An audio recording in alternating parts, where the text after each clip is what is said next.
girls, so today I'm going to be using my color wheel to help me choose colors to completely color in my alligator illustration. I already finished my frog, and I'll show you a little bit about that after when I added some extra detailing. But for today we're going to start out. I've got so many elements in my picture. How am I going to make them stand out? I really need to use contrasting colors next to each other. So I'm going to look at the color wheel to find complementary colors, and if I want, I can even do like partly complementary, like green and purple or green and orange. So kind of like the three, so the one that's across and maybe the ones on either side. I'm also going to think about lightnesses and darknesses. So value. So if I wanted to do green in one area, that there's something green next to that, I can just do two different shades of green. I could do a dark green, I could do a light green, I could do a yellow green, I could do a green with turquoise in it. So I can, looking at this, you can see some examples.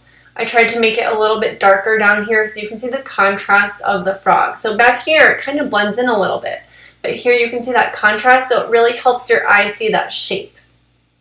Down here, this color is really similar to the color that I did the frog's legs that are hanging into the water, but I was able to add blue around this area without it being too similar.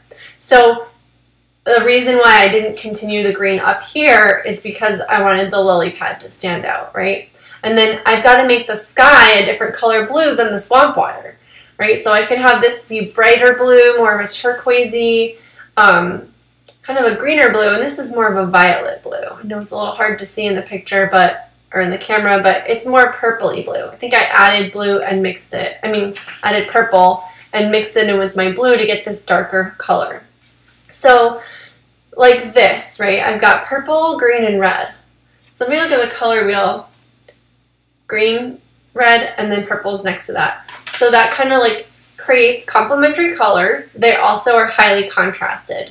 The green is very light, and then the blue is a bit darker, and then the red is a little darker, so that you can see all of those elements next to each other. Okay, so that's kind of your goal. So to start out, you want to think about what color your swamp water is going to be. So if you want it to be blue, the whole thing, like whereas in here, I have some green mixed into the blue, which I think is cool. It kind of gives you the illusion that there's some swamp grass in the water, or algae even. So I might want to continue that, but thinking about that, my plants really shouldn't be the same color green. So I'm going to start out, I kind of arranged my colored pencils in a way that they're in a rainbow. I also really like, I haven't done that, I kind of took these out and messed it up, but I had these arranged so that I had all my colors kind of in a rainbow order, which is really helpful. So if you want to do that, that's always something that you can do to help you identify colors and stuff. But anyways, let's start out. I want to think about this foreground area. The first thing I want to mention as well is if you didn't draw kind of like a frame on your picture yet, I would go in and add things. You want them to almost be overlapping the page. So imagine if I had a paper under here that had like the continuation of this. So let me grab a pen because I can't find a pencil. Imagine like this leaf continues down here. You want it to be overlapping, right? So that it goes all the way to the edge of your paper, almost like if you had a camera. The camera doesn't necessarily frame everything in the center of the picture. Things are kind of like poking out on the sides. So you want to make sure that you have overlapping areas. So you want things that come up from the bottom and almost like start off the paper. You don't have to draw them like this. If it helps you to do that, you can. But you can just imagine the bottom half of the leaf. So you start wider and then taper it inward.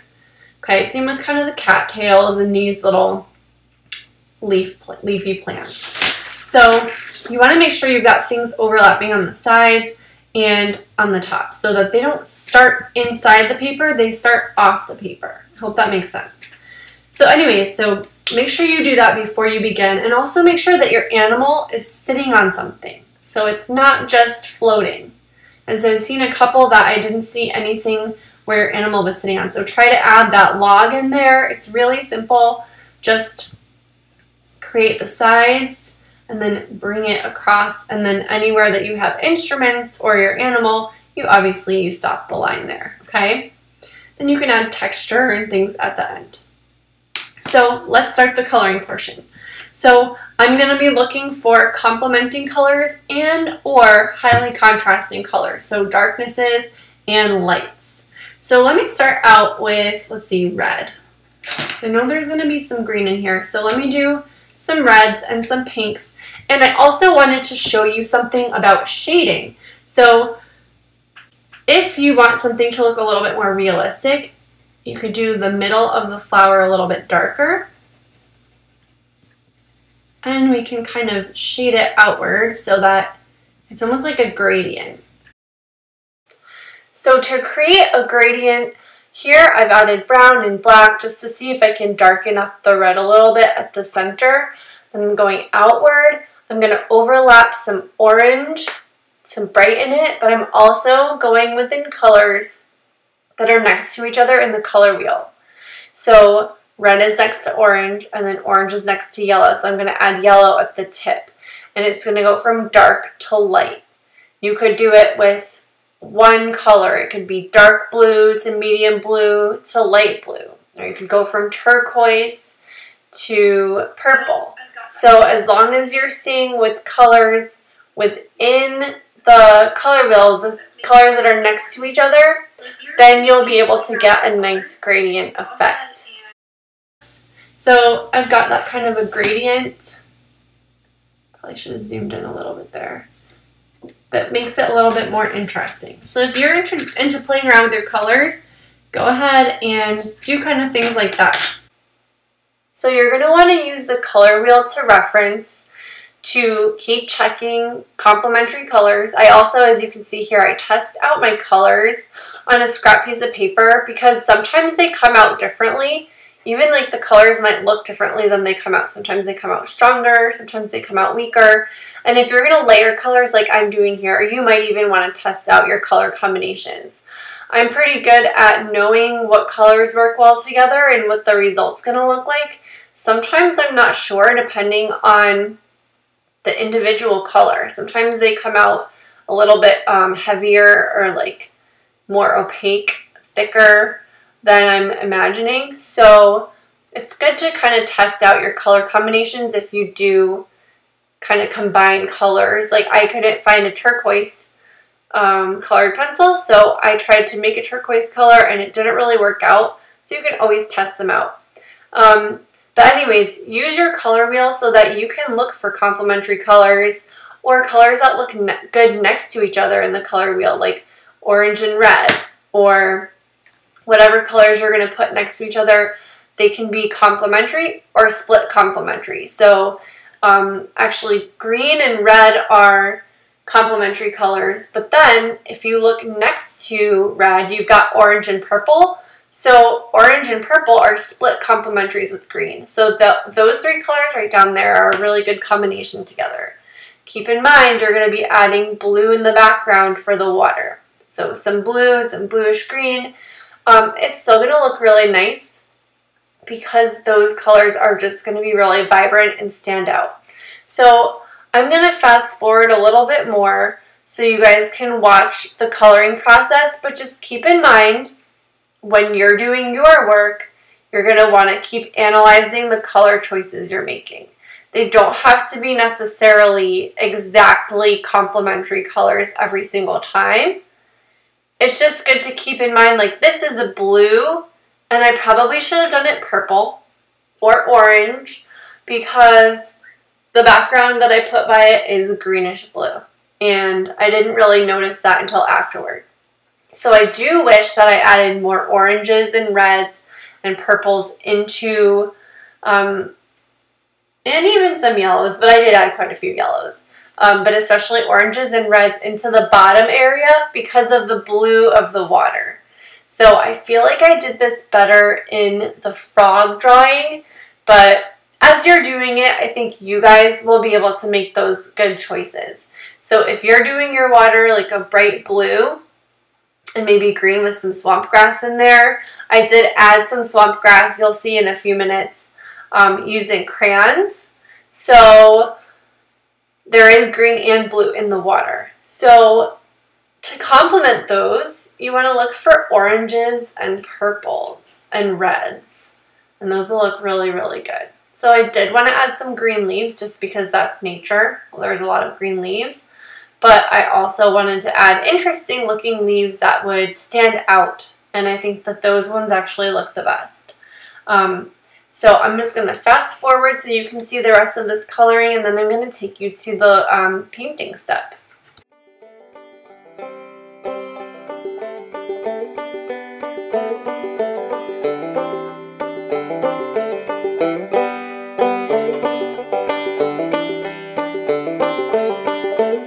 Really quick, again, I was analyzing what colors certain things need to be based on their backgrounds, like the mouse is gray and the rock is gray. So I decided to make a patch of moss on the top of the rock so that the mouse would be different than the color of the rock.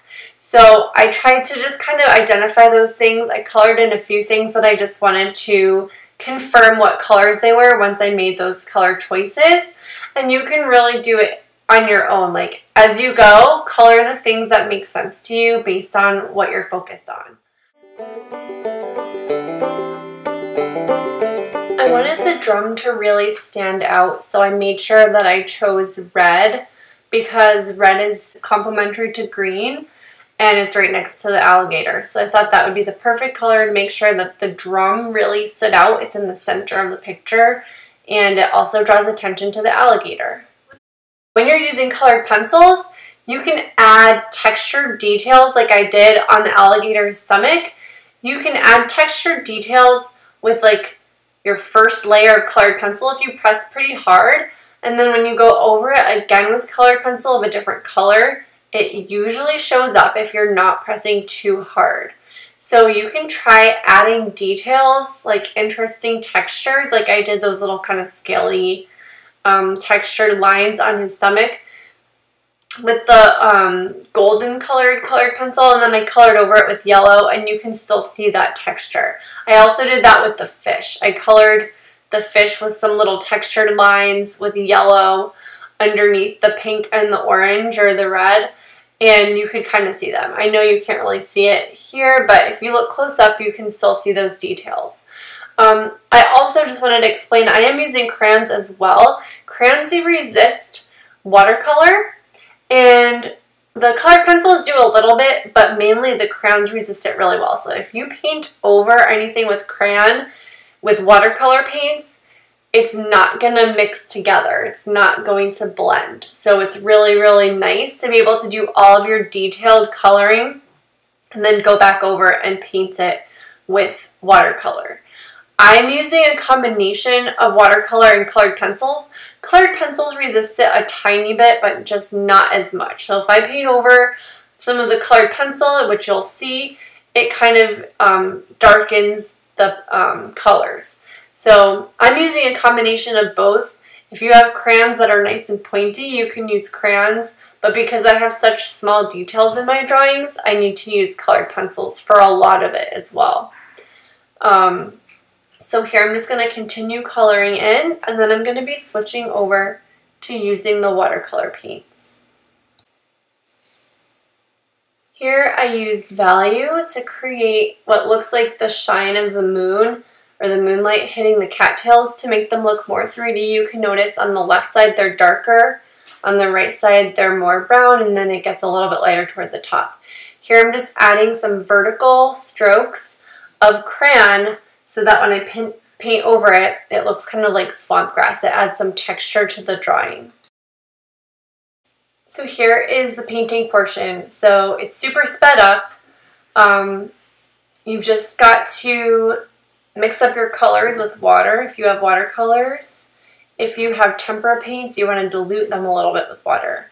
Mix small portions together, and the rules are if you're creating a new color, you want to take a little bit of the lighter color and then add like a dot of the darker color to it. So if you're making orange, for example, you take a little bit of yellow and add a couple dots of red and mix it, and then add a couple more dots of red until you get, or pink, until you get the orange that you want.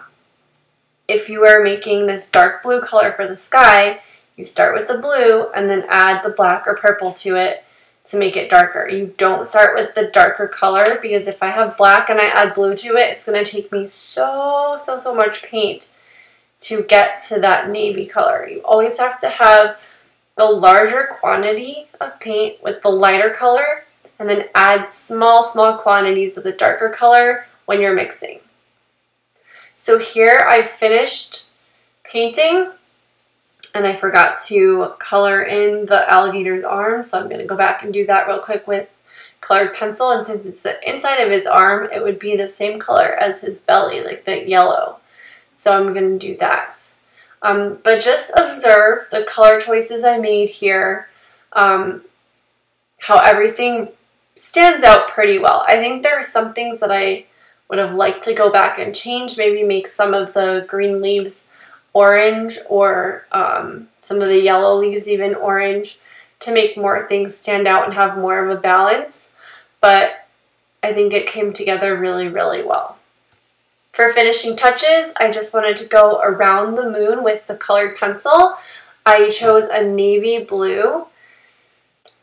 And then I'm going to also add some oil pastel details to create the stars. Although on the frog one, I also used some white tempera paint on top of some of the oil pastel. But I'm going to go back, add a couple of little details with my colored pencil and the black colored pencil. That's how I kind of bolded some of the outlines. And now I'm adding texture, just little dots and lines, a little bit to add texture to the alligator with the oil pastels. So if you have oil pastels, or if you have paints and you want to go back over once your watercolor is dry, I added a little bit of oil pastel to the fish's bubbles because I was unable to paint around them. So they have little white dots on them now. So that's my completed picture for the alligator. I'm just going to let you guys watch a really fast version of the frog. Oh, and really quickly right here, I just made a little test sheet to see what the colors looked like that I was mixing, and to experiment with painting. So you can always make a little test sheet if you need to. Here you can see that texture that I use with the yellow underneath and the cattails, those horizontal striping, and then just in general coloring everything in using colored pencils. And then I think I added crayon toward the end. And then once I watercolor, then I go back with my oil pastel. So if you have all those materials, you can use them. If you only have a couple of materials, then use those. It's totally fine. You just want to be very careful. If you have markers in watercolor, you don't want to use those together. If you're using only watercolor, you want to do one area and then let that dry, and do a different corner of your paper and let that dry. So you don't want to do two wet areas next to each other because they will run into each other. So you want to make sure your paper is dry where you're painting, otherwise your colors will mix. So my recommendation is to use colored pencils or crayons or both. And then if you have watercolors, or you can mix some of your tempera paints with water to thin them out a little bit. Test it out and see how it looks first. But that's my recommendation, is to use a resist medium like crayon and then your watercolor to give that really pretty water effect. If you don't have watercolor, of course, you can color the background with whatever medium that you have on hand. So here I'm just adding the oil pastel textural details, like the little spots on the frog and the stripes on the guitar and the wood. So you can do that with oil pastels, or you can also add little details with paint. So if you have your tempera paints, you can take your white paints, you can add the stars in the sky. Just don't add too many, but you can add your stars in the sky. And anything else that you see, if you made a mistake while you were painting, you can always just paint over it with an opaque paint like tempera or acrylic paint. So you have those options. You can use your oil pastel, or you can add some paint for a final layer. This is optional. This is just in case you want to. And then upload to Artsonia.